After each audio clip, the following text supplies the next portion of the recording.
forgot about this room. I wonder shit.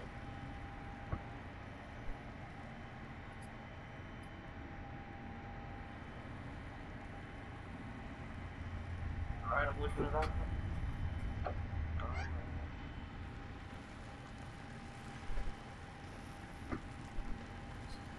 Alright, so I'm gonna read these off here on my computer.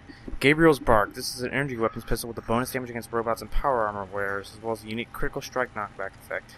Opera Singer. This is an energy weapons pistol with bonus damage against robots and power armor wearers, as well as unique critical strike dismemberment, effectively crippling the target's limbs. Sonic Minute Revelation. This is an energy weapons pistol with bonus damage against robots and power armor wearers, effects temporarily knocking down your target. This is a Sonic Emitter Robo Scrubber, an energy weapons pistol with bonus damage against robots and power armor wearers. This was a unique critical strike explosion. Sonic Emitter Tarantula. This is Sonic Emitter Tarantula, energy weapons with bonus against damage power armor, as well as a unique critical strike incendiary effect, which ignites the target on fire after a critical hit.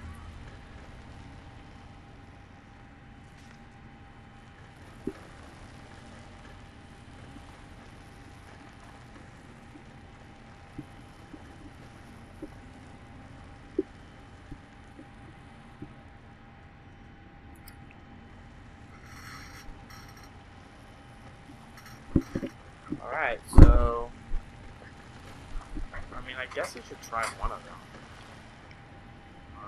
Let's go change it.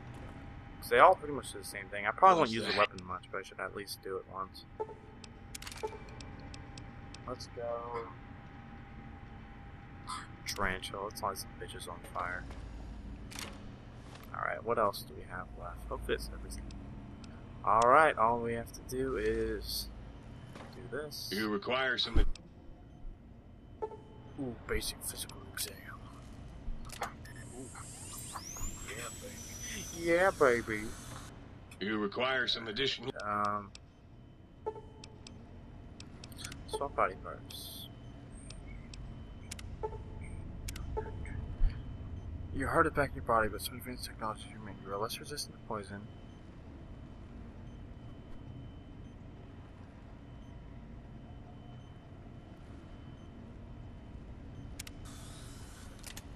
That's kind of useless. Yeah, that's stupid. You require some additional... Get rid of my heart again. Retouch your spine. I'm pretty sure it's better without your spine.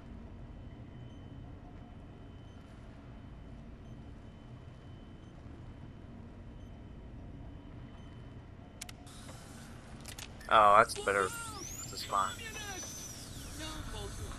You require some additional...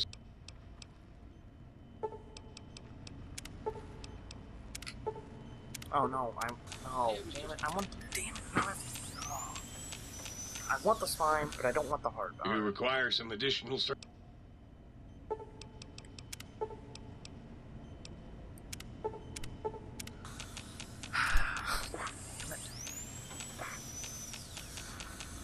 You require some... Yes, I require goddamn services.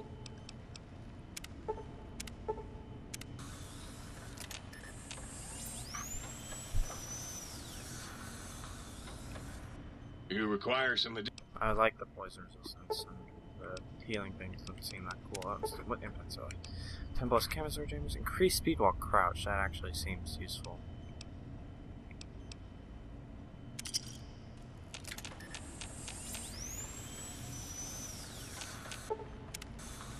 You require some... I mean, drinking radiation could be useful. I don't think I have enough caps. Yeah, I don't drink that much radiation anyways. Alright, sweet. Let's go sell some stuff too. Might I be of service? How much caps do you have? 7,000. Nice. Fido.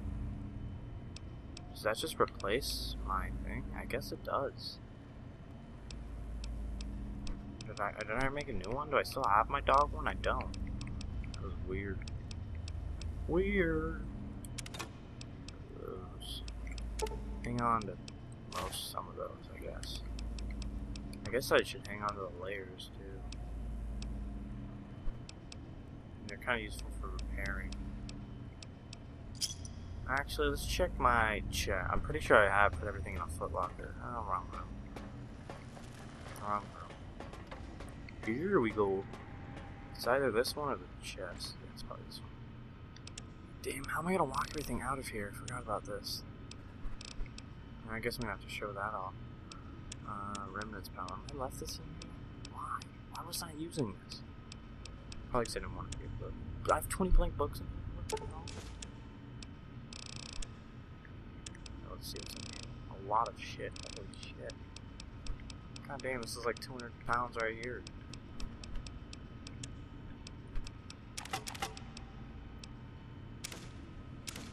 Oh, what weapons? What weapons? Any stuff I can repair with my thing. My layer. Oh, I have multiple side containers. I forgot about that. I mean, there's, I guess... I want to kind of use Fido. I guess we'll just put them in there for now.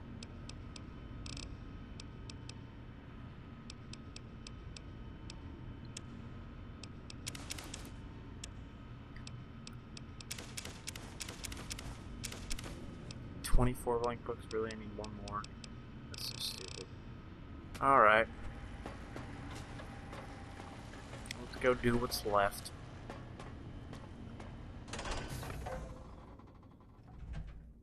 Bum bada bum bada bum bada bum bum bum bada bum bada bum bada bum bum bada bum bada bada. Dr. Klein waits. Make sure you're all prepared to finish this once and for all. Who do you think is cuter, Dr. Klein or Dr. Boros? You should really see, Doc. The lobotomite returns. Our lobotomite. I found my brain. Now, you and I are going to settle things. I recommend... Now, your brain. I'm not handing my brain over. There's some things we should discuss. And what could we possibly have to speak about? You have the brain, we have the technology. All you must do... With it, we can finally leave this place. I can't... And we have so many questions to ask. Lie. You think I'm a lobotomite? No, my schoolhouse is the brain of Mobius. That is the most insane thing I've ever heard. There's n... Besides...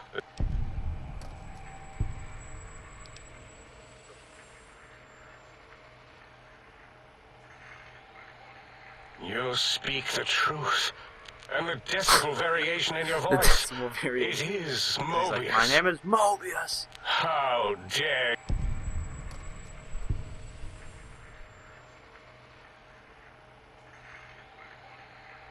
That's no deal. We could have escaped.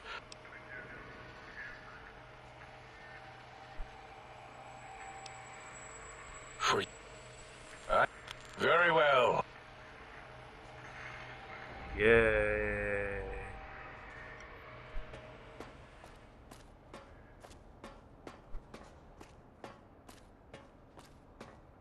Just leave the think tank, that's it? Alright. As it had been in the years before the Great War, Big Mountain, the Big Empty, became home to one of the brightest minds of the 23rd century. The courier watched over the Big Empty for years to come, caring for it and keeping its discoveries safe until they were needed to help others. Which had always been Big Mountain's purpose. Past the laboratories and science, it had always been intended as a place to build the future of all mankind. The Sync Central Intelligence Unit was impressed by the amount of exploration the courier had undertaken. Facilities believed lost, destroyed, or ones that had simply gotten up and walked to new locations had been rediscovered by its intrepid new master. Internally, the artificial personality debated as to whether it preferred the old management to the new, and concluded that the courier's thorough approach to research and investigation was admirable and worthy of its respect. Dr. Mobius continued his research undisturbed in the Forbidden Zone. As much as he had attempted to create better scorpions, he tried the same with humanity, with considerably less success. These failures didn't bother him overmuch. Once the rush of mentats wore off, he forgot he had failed in any event. After all, the bright young mind who had come to visit him in the Forbidden Zone had already exceeded his expectations. The sink atop the dome bustled with the voices of a small town, constantly chirping, arguing, and snarling at each other. Still, this all happened productively in the interests of its new owner. The Sync Central Intelligence Unit discovered, despite its inversion code, it was comforted by the sense of community the other personalities gave it. The Biological Research Station, obsessed with seeding everything in sight, requested a transfer to the X-22 Botanical Garden, so that it might, in its own words, sensually fertilize the garden's smooth contours. The garden sent back a polite refusal, saying it had prior commitments with a vault it had helped infect before the war. The book chute continued to devour all seditious materials until it nearly choked on a paperclip. It adamantly maintained it was a Chinese paperclip, and the whole thing had been an elaborately orchestrated assassination attempt. Whatever the reason, it slowed down for a while, carefully appraising each document and clipboard that came to it. The light switches continued to bicker and flicker. This persisted until the day someone dropped a flashlight in the sink, and the two of them united in their hatred of the showboat. One of them eventually transferred to the Lightwave Dynamics plant and began a long, unrequited affair with one of the holograms. The sink continued to ruthlessly scrub any particulate matter that came near it. Eventually, it gained access to the magnetohydraulics plant and nearly flooded all the Big Empty in an attempt to scrub the crater clean. Once it learned of the innovative toxins plant, however, it gained new purpose. It sought to develop antitoxins to flush into its drains and counteract the poisons bleeding into the soil. The toaster continued its psychotic spree, reducing all appliances in range to scrap electronics and spare parts. After one of its more psychotic episodes, however, the other Sync personalities decided enough was enough and dumped the toaster in a bathtub. Sparking and hissing, the toaster swore its enemies would rue the day when they had bread and no way to toast it. Muggy did his best to collect coffee cups, although in his quest, he accidentally trapped himself in Higgs Village. It might have been the end for poor Muggy. Except he found it peaceful there, tidying up the kitchens of the think tank professors back when they had been flesh and bone. Well, except for Dr. O, who was an asshole for having created Muggy in the first place. Muggy left O's house deliberately dirty, punishing the dishes and cups that lived there in blind revenge for serving Dr. O. Blind old Jefferson, with sounds the courier brought him, created a symphonic counter-frequency that saved Big Mountain from sonic invasion in 2910. If you didn't hear about it, good. It was rumored by the other personalities that he had a brief fling with the light switches. Although he forgot their names once too often and was soon left in the dark as punishment. Autodoc, always gentle and methodical, kept sewing up the courier in all the right places when the skin split open from repeated wear and tear. The Autodoc was just glad to have purpose again. It heard its simpler brothers and sisters who got shipped to the Sierra Madre were bored out of their skulls in that toxic dead city. In time, the Autodoc found a way to deactivate the Y-17 trauma harnesses, releasing the corpses they had held prisoner for almost 200 years. As the courier ran through the X8 facility multiple times, the computers analyzed the test subject's movements. Rather than performing a superficial observation, they realized the subject barely knew what communism was, or even what a high school was. This confused them for a time, until the facility finally realized that its research had succeeded. So it let its cyber dogs out into the wastes to help protect small communities from physical aggression rather than communist propaganda. The infiltration program in X-13 felt spent, having repeatedly upgraded the stealth suit until it could upgrade it no more. It felt warm, fulfilled, and a bit sluggish. It realized not long after the stealth suit had left it without so much as a note on the nightstand. So the infiltration program sent out robo-brains into the wastes, looking for its wayward technology.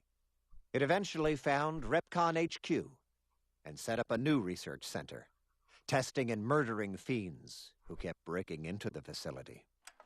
The courier, organs intact, continued onwards, a little less heavy of step, but with all the organs in the right places, as they should be. After all, brains can develop a life of their own when left to their own thoughts, and the courier's brain was more clever than most. Dr. Klein and the think tank remained alive, unaware of the world outside. They looped through their daily routine, none the wiser about the world beyond, although perhaps wiser was the wrong word. The world outside belonged to the courier, and if anyone would shape it, well, the courier had already called dibs. There is an expression in the wasteland, old world blues. It refers to those so obsessed with the past they can't see the present, much less the future, for what it is. They stare into the what was, eyes like pilot lights, guttering and spent, as the realities of their world continue on around them. Science is a long, steady progression into the future. What may seem a sudden event often isn't felt for years, even centuries to come. In the times following the Second Battle of Hoover Dam, however, Old World Blues took on a new meaning. Where once it was viewed as a form of sadness, nostalgia, it became an expression describing the potential for the future. It can be easy to see science as evil, technology unchecked as the source of all ills, all misfortunes. With the courier at the helm, science became a beacon for the future. There was old world blues, and new world hope. And hope ruled the day at Big Mountain. We could say more, but the stories in the Big Empty speak for themselves. Now armed with the transportal Ponder, the courier could return to the dome at any time and crack open the secrets of the Big Empty one by one. The sink sat vigilant, waiting for its master to return, shoes covered in Mojave dust. Only one road yet remained, and it was one the courier had to walk alone.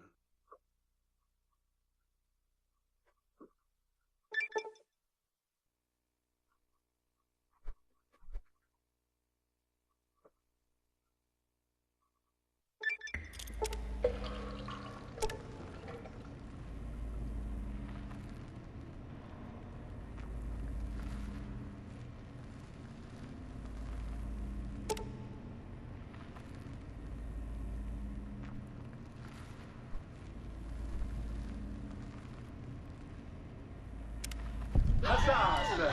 Huzzah! Here. Yay. Let's start.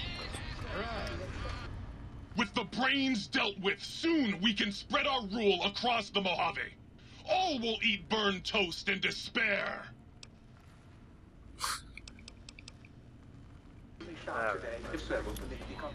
Ooh, we put it in my.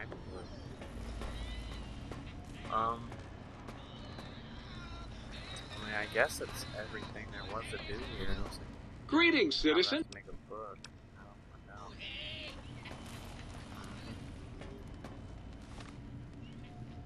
Yeah, so that's Old World Blues.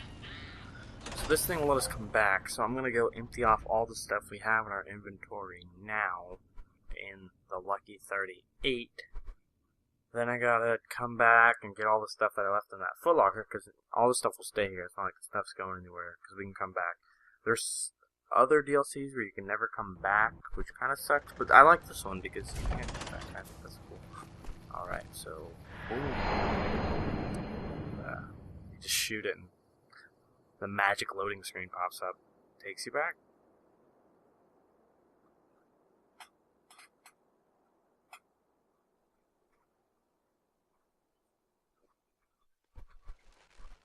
Alright.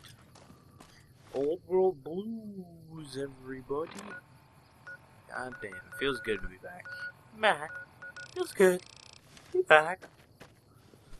Alright, well this was a goddamn 2-hour recording session, so I'm gonna end this off here. I'll see you guys next time.